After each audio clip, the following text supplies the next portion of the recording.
Porque ya se sentaron todos. Gracias. Vio que a veces uno tiene costumbres, tiene cliché y los dice de más, ¿no? Porque no hace falta. Pero bueno. En esta noche me gustaría poder hablar acerca de un tema que es de interés para cada uno de nosotros, ¿no? Siempre la palabra de Dios, por supuesto, va a ser de interés para cada uno de nosotros. Pero sí, cada vez que la palabra de Dios es pronunciada, tiene que ver con algo que Dios quiere hacer en nuestra vida. Y depende siempre de nuestra actitud, que esa palabra quede ahí, ¿no es cierto?, en el disco duro, o pase a formar carácter en nuestra vida. Y en esta noche quisiera hablar acerca de un tema que le puse de nombre las palabras de un adorador. ¿Cuántos de los que están aquí presentes son adoradores? Yo quiero que usted se conteste en su cabecita en esta noche una pregunta. Y esa pregunta es, ¿qué es ser un adorador? Generalmente cuando nosotros hablamos de un adorador, ¿cuál es la imagen inmediata que viene a nuestra mente? O una persona arrodillada o alguien cantando. Y de hecho eso es una parte pequeña, muy pequeñita, de lo que es adorar. Pero ser un adorador va mucho más allá. Fuimos llamados a ser adoradores, porque fuimos llamados a cumplir un propósito, y el propósito del hombre es glorificar a Cristo. Un adorador glorifica a Cristo, ¿por qué razón? Porque un adorador no es ni más ni menos que un hombre, una mujer que se expresa a Dios porque conoció lo que Cristo es y conoció la obra de Dios para con su vida. Entonces adora a Dios. Uno de los problemas que solemos tener a veces, no digo la congregación local, cuando yo digo iglesia, hablo del cuerpo de Cristo de manera general.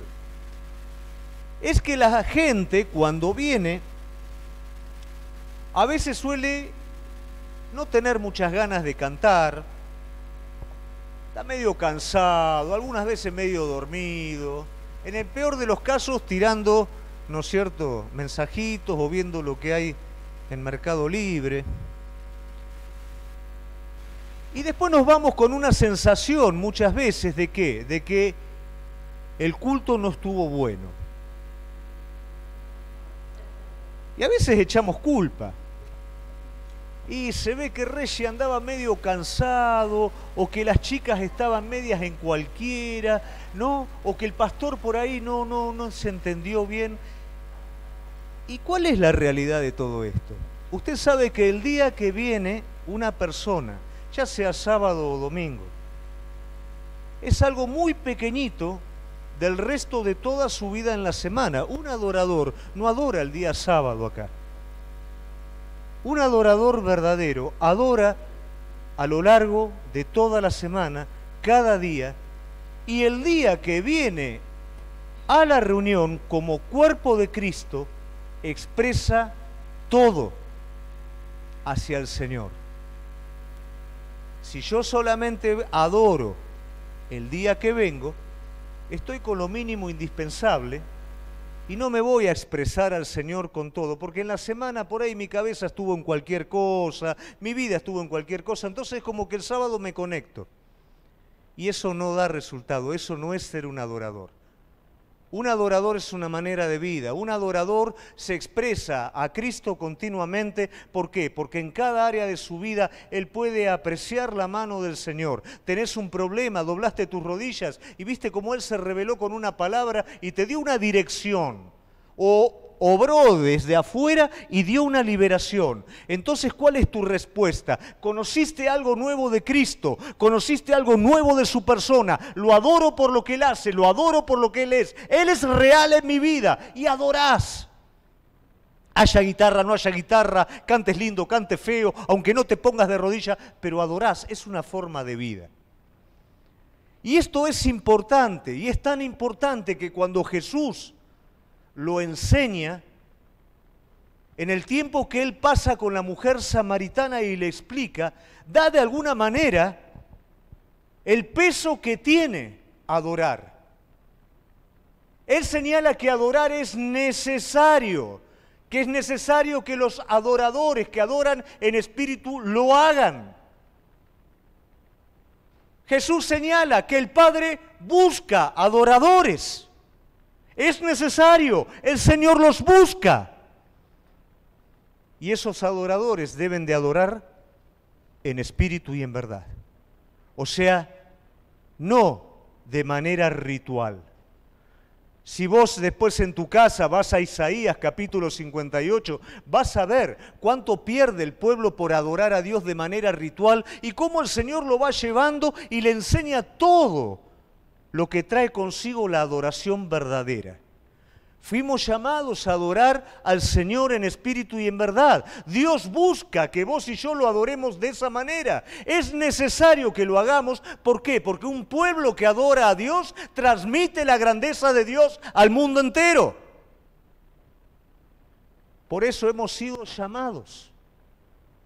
Y esto no es una obligación que uno tiene que hacer por temor o por ritual. Esto es una consecuencia de conocer a Cristo. Esto es una consecuencia de ver la mano de Dios cada día en nuestras vidas. Cuando hablamos de adorador, inmediatamente en la Biblia, ¿qué se te cruza en la cabecita? ¿A quién vamos? David. Y cuando recorremos la vida de David, recorremos la vida de un hombre que de pequeño es asistido sobrenaturalmente, cuando las bestias querían atacar su ganado, que es llevado a una victoria tremenda frente a Goliat, que desde muy pequeño se le dice que él va a ser rey de Israel,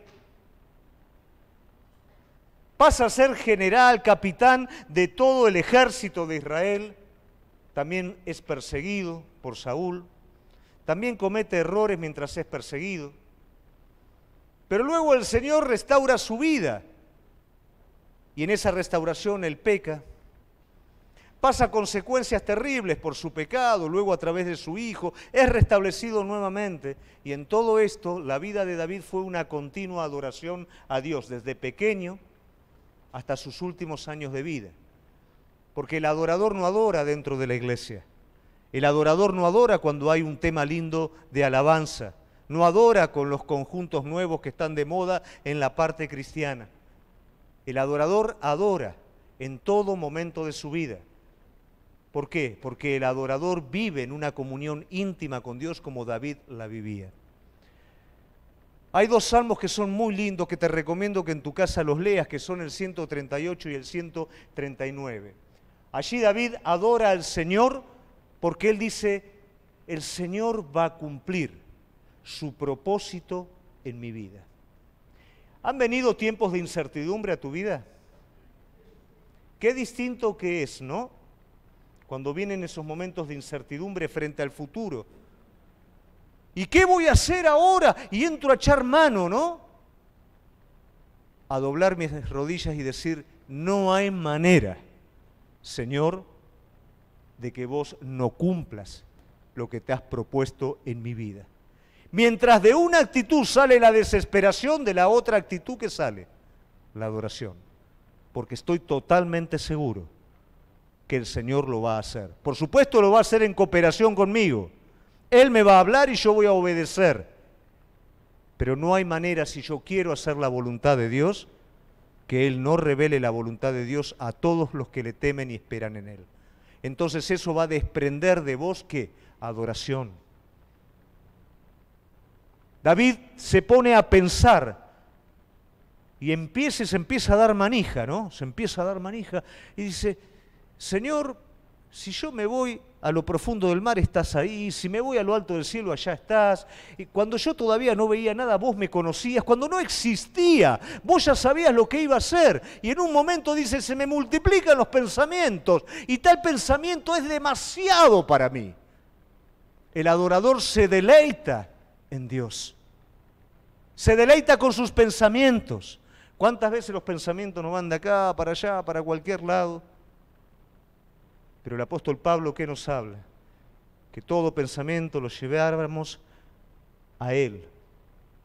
Es la manera de adorar al Señor. No es arrodillarme solamente, no es cantar, es también deleitarme en el Señor con mis pensamientos, sabiendo que Él tiene pensamientos de bien para mí y no de mal. Y podría enumerarte un montón de cosas en las que David adora al Señor.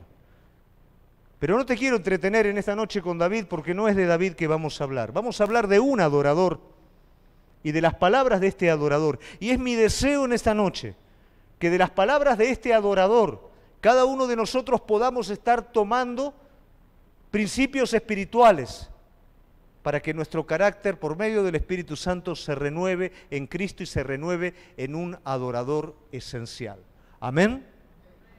Vamos a ir entonces a Isaías capítulo 12, versículo 1 al 6. Si yo no te dijera que esto está en el libro del profeta Isaías, probablemente vos dirías, esto es un salmo de David. Y esto es bueno en alguna instancia, ¿por qué? Porque los verdaderos adoradores que adoran en espíritu y en verdad, adoran por medio del Espíritu Santo de Dios.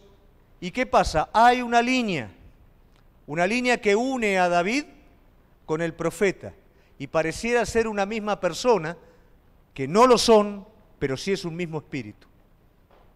¿Quién es este adorador de Isaías? No tengo la más regalada idea. La palabra de Dios no lo anuncia y los comentaristas dicen que es alguien anónimo. Puede ser el pueblo que está expresando, puede ser un salmista, nadie sabe quién es el autor, pero sabemos que el Espíritu Santo está allí en medio. Entonces vamos a tratar juntos de ver lo que el Espíritu Santo nos va a decir hoy. El versículo 1 y 2 dice, en aquel día dirás, cantaré a ti, oh Jehová, porque aunque te enojaste contra mí, tu indignación se apartó y me has consolado. He aquí Dios es mi salvación, me aseguraré y no temeré, porque mi fortaleza y mi canción es Jehová. Jehová quien ha sido salvación para mí. Estos dos versículos nos están hablando de cuál es el motivo por el cual este salmista adora al Señor. Y el motivo es que Dios fue salvación para él. Cada vez que nosotros entendemos, cada vez que nosotros experimentamos la salvación de Dios para nuestra vida, la expresión de nuestra vida siempre va a ser adoración. Cada momento de dificultad está divinamente diseñado para que el libertador aparezca, para que el Salvador aparezca. Y este hombre está dando gracias a Dios por lo que Dios hizo. Sin embargo, también es importante entender que este texto completo es un texto profético. Es un texto que se remonta a los últimos tiempos, a los tiempos finales, a los tiempos en donde Dios va a salvar a ese pueblo que está en la tribulación para que ese pueblo pueda entrar en el gobierno milenial de Cristo. Pero también es algo para el momento que está viviendo el profeta Isaías. Está bajo el reinado de Acaz. Hay una situación complicada de gobierno que requiere salvación. También es un cántico que está diseñado para traer esperanza a un pueblo que va a quedar exiliado por su rebelión, por su pecado, pero el que el Señor lo va a traer nuevamente. Y esto nos deja un bache que es en donde nos ubicamos nosotros.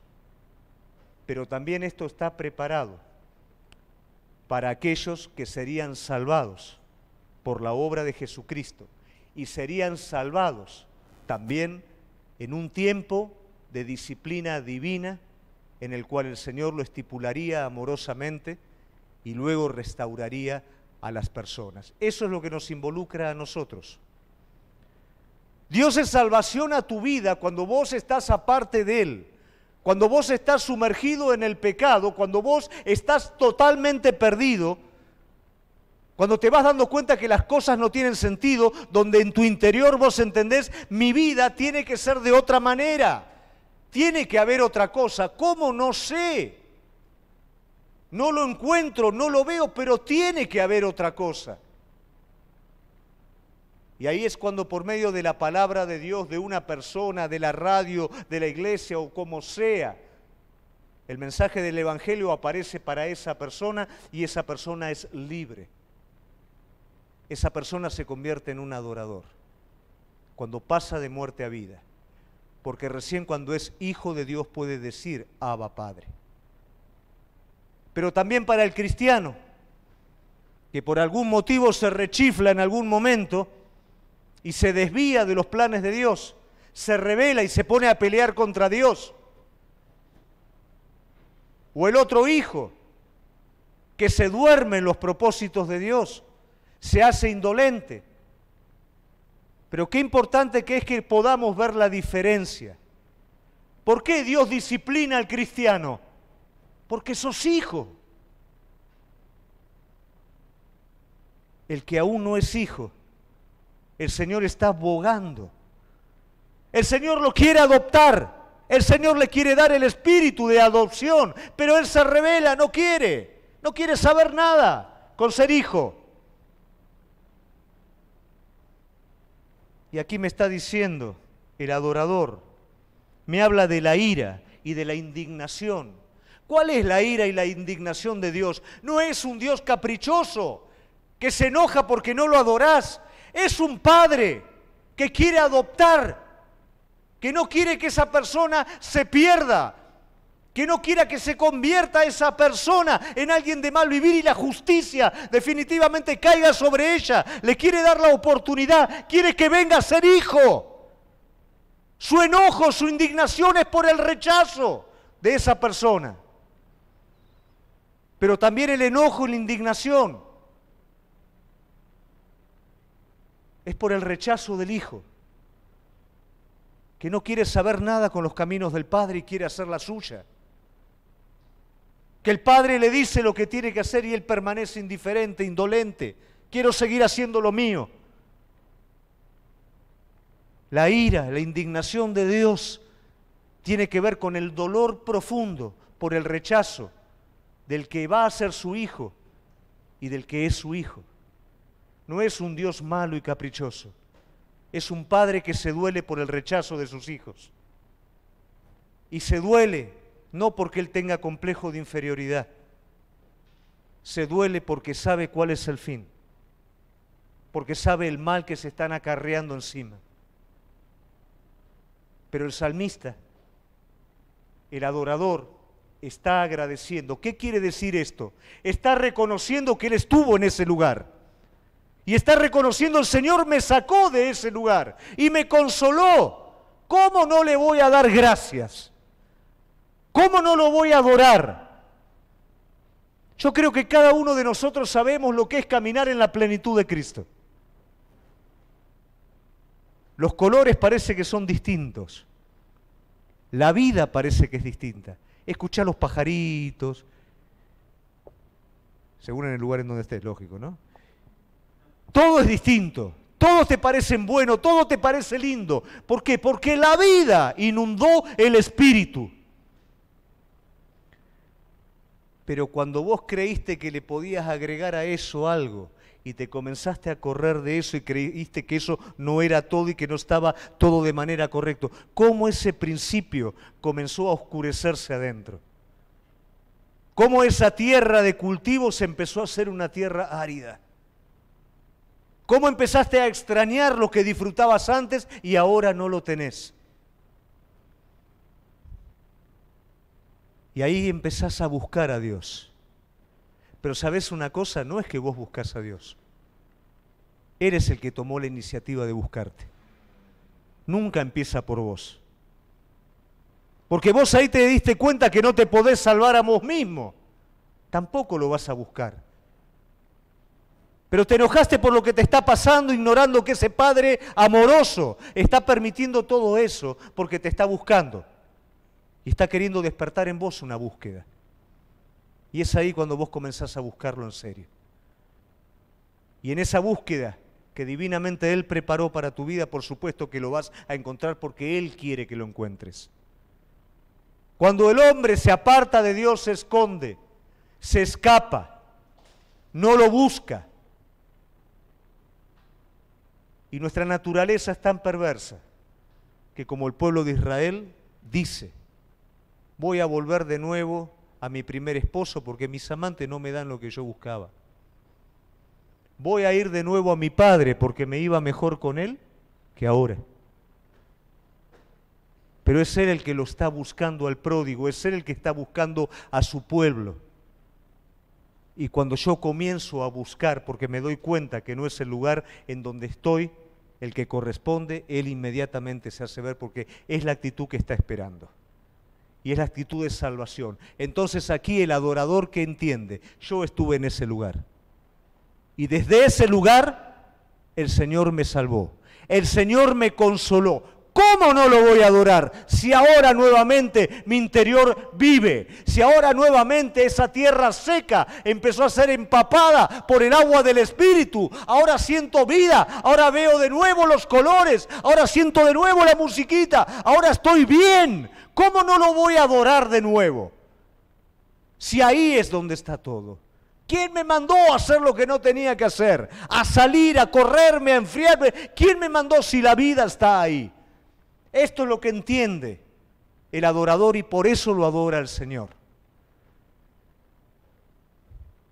Ahora el adorador no quiere nunca más volver a ese lugar, como vos y yo, cuando por algún motivo o descuido nos corrimos de ahí y experimentamos esa sequedad, pero ahora nuevamente Él nos vuelve a regar, Él nuevamente nos vuelve a traer a ese lugar. No queremos ir más allá, porque eres mi Dios de mi salvación y yo quiero permanecer ahí. Entonces el adorador descubre que hay recursos. ¿Qué dice el versículo 2?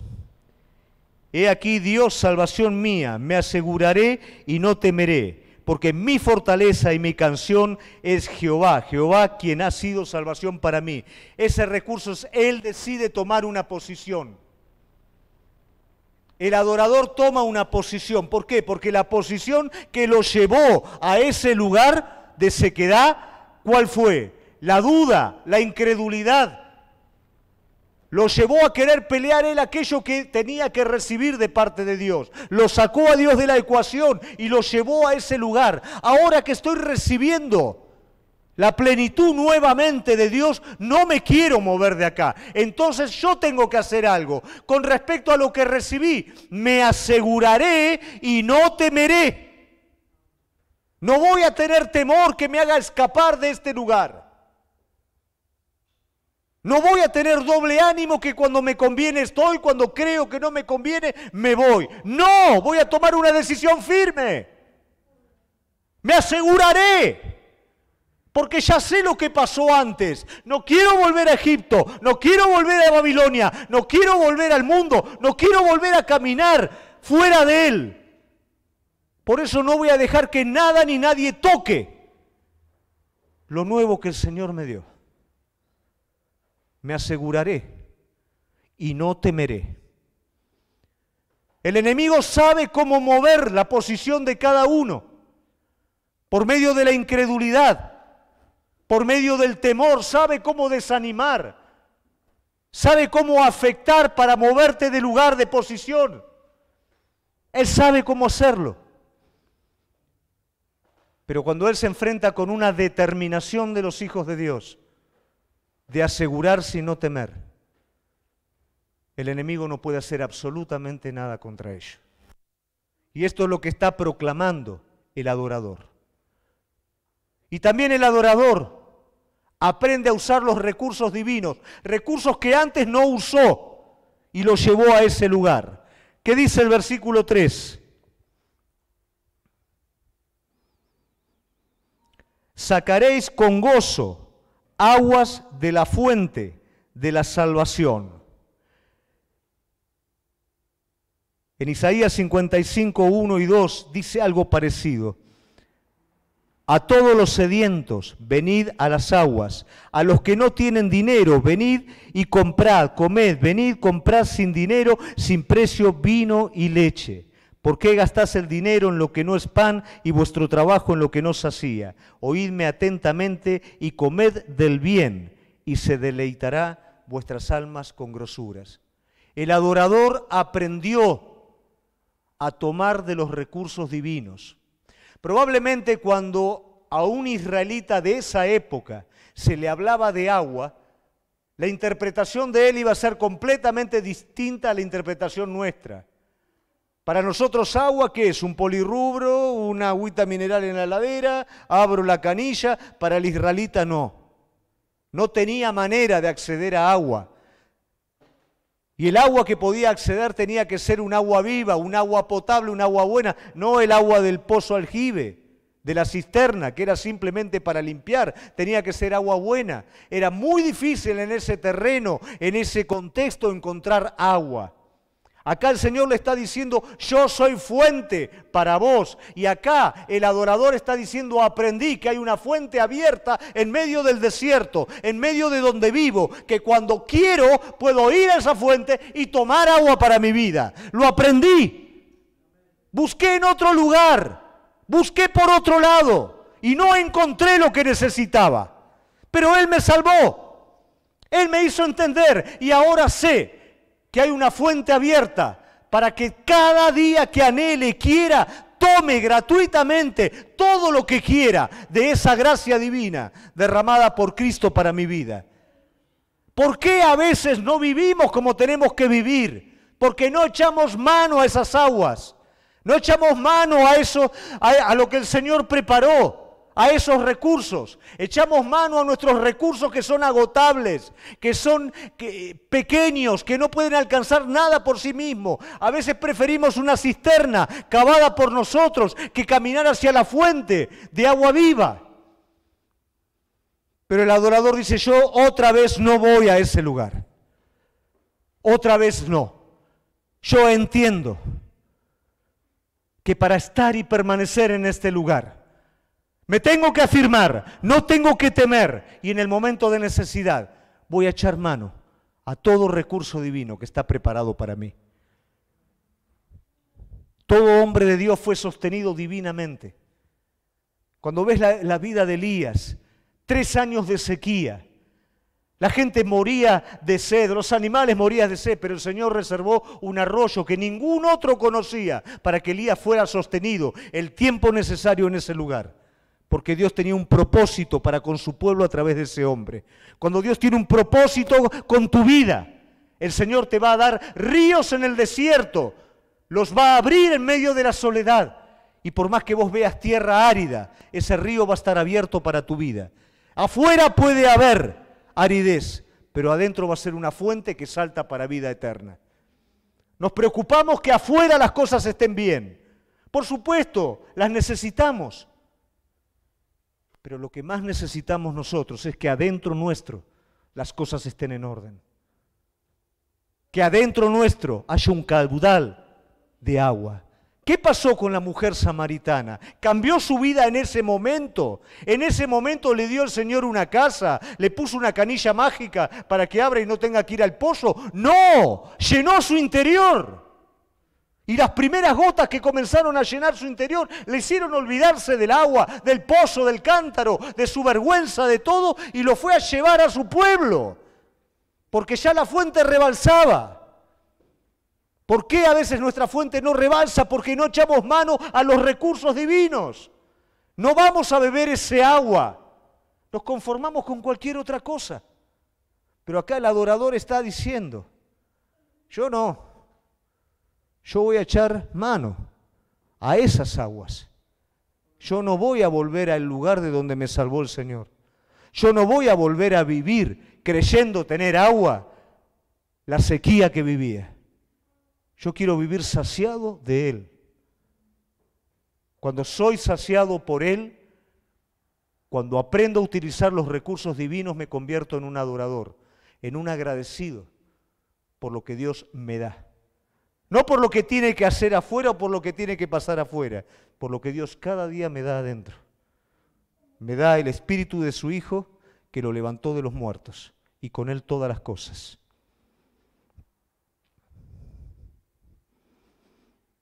Versículo 4. Y diréis en aquel día: cantad a Jehová, aclamad su nombre, y haced célebres a los pueblos sus obras. Recordad que su nombre es engrandecido. 5. Cantad salmos a Jehová, porque ha hecho cosas magníficas. Sea sabido esto por toda la tierra. Ninguno de nosotros tenemos excusa aquí para no ser un adorador. Y si yo no me equivoco, levante la mano todo aquel en el cual Dios ha hecho cosas magníficas. Entonces no podemos dejar de ser adoradores. Pero lamentablemente en la vida del hombre natural el olvido es un aspecto que no solamente lo afecta en el sentido de ingratitud, sino también que distorsiona su visión. El hombre desesperado acude a Dios para que Dios lo salve. Dios lo salva. Y va pasando el tiempo y el hombre va adjudicándose derechos a sí mismo. Y finalmente el hombre considera que se salvó por sí mismo y no por un acto milagroso de Dios. Pide desesperadamente algo porque no lo tiene y Dios se lo da. Pero luego lo va haciendo propiedad suya y lo corre a Dios de su ecuación. Qué importante que es que vos y yo tengamos un espíritu dócil para que en cada momento de dificultad podamos recordar lo que Dios hizo. Que no esté la dureza del pueblo de Israel, que mientras caminaban en el desierto, prueba tras prueba, se iban olvidando que de la prueba anterior el Señor los había sacado. Cuando se levantaba el enemigo, se olvidaban que Dios venció al enemigo y los sacó de un lugar imposible. Cuando tenían sed, se olvidaban que el Señor les había dado agua. Cuando tenían hambre, se olvidaban que el Señor les daba el maná. Cuando preguntaban si Dios estaba entre ellos, no podían ver arriba que estaba la nube ni a la noche que estaba la columna de fuego. ¿Y cuántas veces eso también está presente en nuestras vidas? Esa indiferencia nos resta el espíritu de adorador. Pero cuando eso está presente cada día de nuestra vida, somos adoradores. El salmista lo reconoce. Reconoce que el Señor lo salvó. ¿Reconoces que el Señor te salvó? Te salvó de la muerte eterna, pero también te salvó de la rebeldía y te salvó de la indiferencia. Como hijo te trató. Permitió que algunas cositas no se dieran como vos querías, pero lo buscaste y lo encontraste. Cuando te dormiste te despertó. Te salvó del adormecimiento espiritual, te salvó de la rebeldía, te salvó de la muerte eterna. Te enseñó a poder tomar esos recursos, aún en el desierto mismo, donde parece que no hay nada. Te enseñó a tomar una posición definitiva en Él, para que el enemigo no te tire de ahí.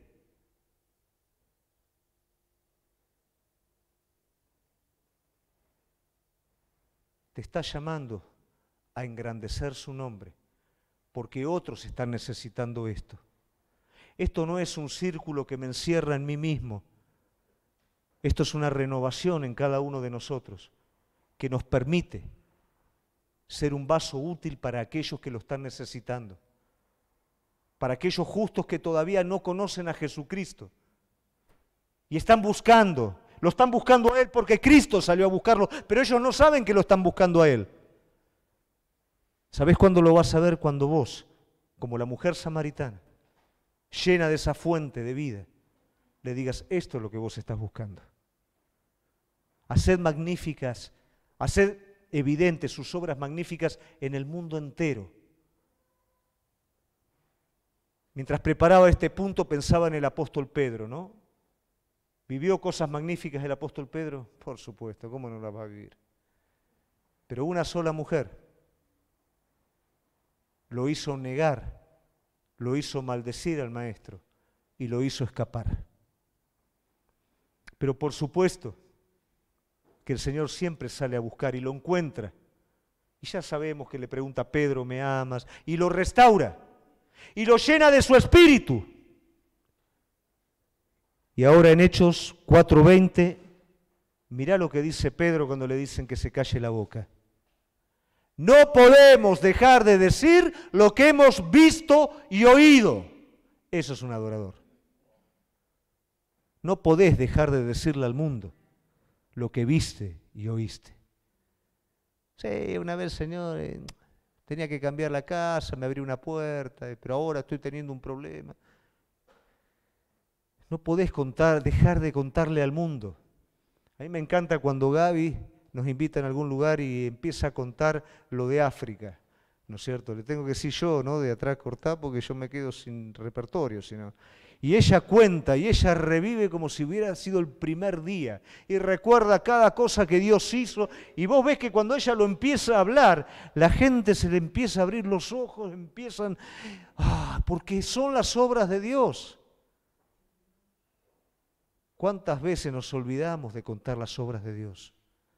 Estamos tan sumidos en esa dificultad presente que dejamos de ser adoradores, dejamos de ser promotores de las obras magníficas de nuestro Señor. Un adorador no calla, un adorador no puede guardar lo que Dios hizo en su vida. No es un asunto, hay que salir a hacer evangelismo, hay que hablarle a otros, es un asunto, adorar a Dios, dando testimonio de su grandeza en tu vida. Yo el día que lo conocí a él no sabía lo que era ni evangelizar ni nada, pero le hablaba a todo el mundo que me había encontrado con Dios. Me agarraba los tratados que después me daba cuenta que no se podía sacar con tanta cantidad, ¿no? Pero me los agarraba todos en la iglesia y cuando me iba caminando a mi casa les abría los parabrisas a los autos y se los ponía, Era lo único que podía hacer, pero estaba tan lleno de él que no podía dejar de contarle al mundo entero lo que Dios había hecho. Me había dado propósito, me había abierto los ojos, me dio vida. No me lo puedo quedar esto adentro. Si me quedo esto adentro es que algo está mal. Si me quedo esto adentro es que todavía no entiendo lo que es ser un adorador. Pero adoro al Señor, reconociendo su salvación. Adoro al Señor, usando sus recursos. Adoro al Señor tomando una posición, adoro al Señor contando cuán grandes cosas Él ha hecho. Pero yo no quiero cerrar esta palabra sin dejarte una cosa nueva, que seguramente vos ya la conocés, por lo cual seguir adorando al Señor. Versículo 6. Regocíjate y canta, oh moradora de Sión, porque grande es en medio de ti el Santo de Israel. ¿Cuál es el lugar del Santo de Israel? En medio de ti. ¿Dónde lo estás buscando? ¿Dónde estás queriendo que se aparezca cuando Él está en medio de ti? Cuando Él vive en ti. Él dijo, yo no te dejaré. Yo te tomaré de la mano derecha. No te voy a dejar hasta que cumplas tu propósito. Yo estaré en medio de ti. ¿Por qué a veces no adoramos? Tal vez porque lo dudamos, porque nos olvidamos, porque no sentimos. Yo no tengo que sentir que mis hijos son mis hijos, son mis hijos. Son mis hijos. No tengo que sentir que mi mamá, que está en Mar del Plata, es mi mamá. Ah, bueno, pero no la sentís porque está en Mar del Plata. No, es mi mamá que está en Mar del Plata. Él está dentro tuyo y está en medio de su iglesia, que es el cuerpo de Jesucristo. Él está en ti. Entonces yo no sé si hoy viniste triste, yo no sé si hoy viniste bajoneado, pero sí quiero que sepas que el Santo de Israel está en medio de ti. Y si preguntás cuál es el lugar es en medio de ti. Yo quiero animarte, querida iglesia, que te conviertas en un adorador. Te salvó de la condenación, de la rebeldía. Te dio consuelo. Te dio una posición para que puedas asegurarte y no temer. Te dio un recurso. Vení, tomá, comé todo lo que quieras, sin plata, sin dinero. Tomá esto para tu vida. Te dio una misión. Predicá mi evangelio. Y tomó un lugar en medio de ti. ¿No es suficiente para adorarlo? Vamos a ponernos de pie y vamos a adorar al que vive.